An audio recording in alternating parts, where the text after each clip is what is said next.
Ganito guys, pag ang barko ay paalis na sa pantalan, bali may isang tagbot kung tawagin dito sa maliit na tagbot. Tapos pag connect sila ng lubid dito sa malaking barko, pag nakakonect na lahat yan, saka nila nire-release yung lubid na katulad nitong amin, tatanggalin doon sa pier. Pag clear na lahat yan, saka hihilahin nung tagbot, yung maliit na yan. Ayan o, inihilan nila. Ganyan guys ang mga kung tawagin sa Pilipino di sa traka, or sa English naman pag depart na ng barko. Sa ibaba naman yung magtanggal ng lubid dyan, taga puerto na.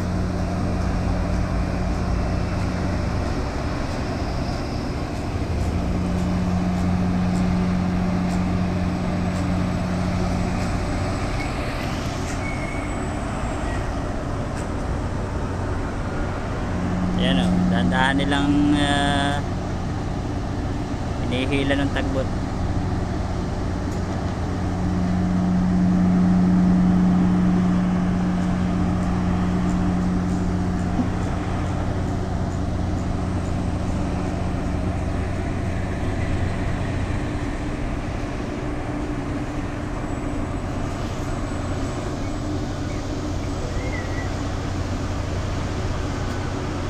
Guys, bibilib ka rin sa maliit niya, no? Kayang hilahin tong malaking barko.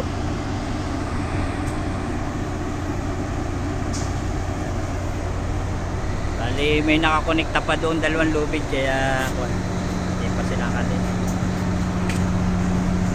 Okay guys, binira na. Ayan guys, habang binibira ngayon, kailangan yung mga crew dito sa barko at crew dito sa tagbot, kailangan laging clear kasi may posibilidad na maputol, itong lubid. Katulad dun guys, oh, sobrang tisado yung lubid nila sa kabila. Nakatakot yung ganyan, no?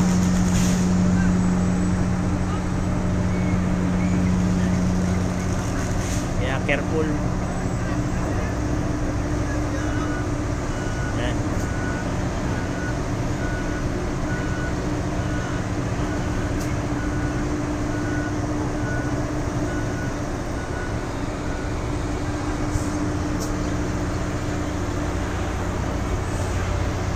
Yan, natanggal na.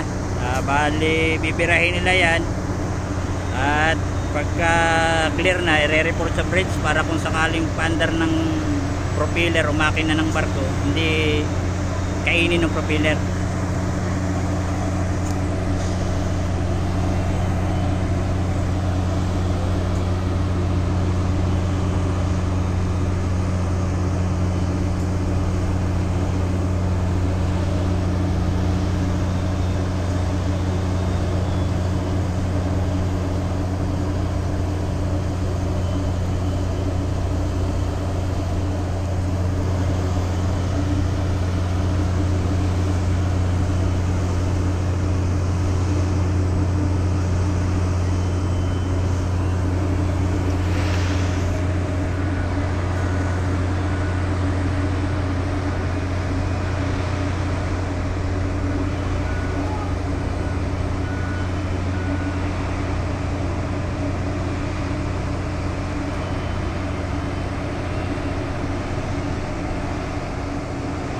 Yan guys, bali pag nakaposisyon itong malaking barkong ito sa rumbo paglabas, i-release na yung lubid. Tatanggalin na yung lubid ng maliit na tagbot, yung tagbot na yun.